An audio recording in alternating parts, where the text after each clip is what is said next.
গাজার প্রধান প্রতিরোধ গোষ্ঠীটি যুক্তরাষ্ট্রের প্রেসিডেন্ট ডোনাল্ড ট্রাম্প প্রস্তাবিত গাজা যুদ্ধবিরতি পরিকল্পনা অংশ হিসেবে অস্ত্র সমর্পণে সম্মত হয়েছে। এমন খবর চাউর হতেই এলো আরেক বার্তা।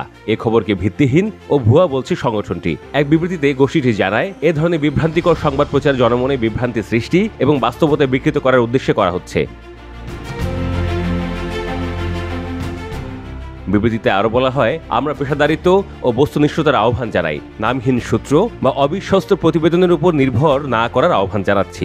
সংগঠনের অফিসিয়াল চ্যানেল ছাড়া অন্য কোনো সূত্রকে বিশ্বাসযোগ্য বিবেচনা করা উচিত নয়। এর আগে কিছু আন্তর্জাতিক সংবাদ মাধ্যম অজ্ঞাতনামা হামাস কর্মকর্তার উদ্ধৃতি দিয়ে জানিয়েছিল, সংগঠনটি আন্তর্জাতিক তত্ত্বাবধানে একটি ফিলিস্তিন মিশরের সংস্থার কাছে অস্ত্র হস্তান্তরে রাজি হয়েছে।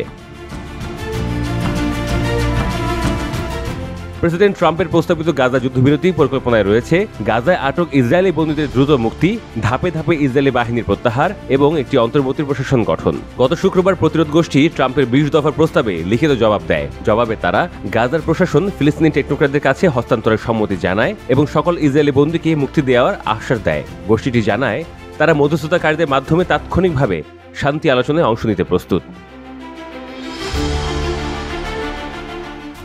প্রতিরোধ যোদ্ধাদের শীর্ষ নেতা খালিল আল হাইয়ার নেতৃত্বে সংগঠনের একটি প্রতিনিধি দল রবিবার রাতে মিশরে পৌঁছেছে। সোমবার থেকে মিশরের শারম আল শেখ শহরে ট্রাম্প পরিকল্পনা নিয়ে আলোচনায় বসেছে দুই পক্ষ। এদিকে রবিবার প্রেসিডেন্ট ট্রাম্প ট্রুথ সোশ্যাল প্ল্যাটফর্মে লিখেছেন, আলোচনাগুলো খুবই ইতিবাচক ও দ্রুতগতিতে এগোচ্ছে। প্রযুক্তিগত দলগুলো সোমবার আবার মিশরে বৈঠকে বসবে চূড়ান্ত বিষয়গুলো পরিষ্কার করতে। আমি সবাইকে বলেছি, দ্রুত কাজ করুন, সময় খুবই গুরুত্বপূর্ণ, না হলে ভয়াবহ রক্তপাত ঘটতে পারে।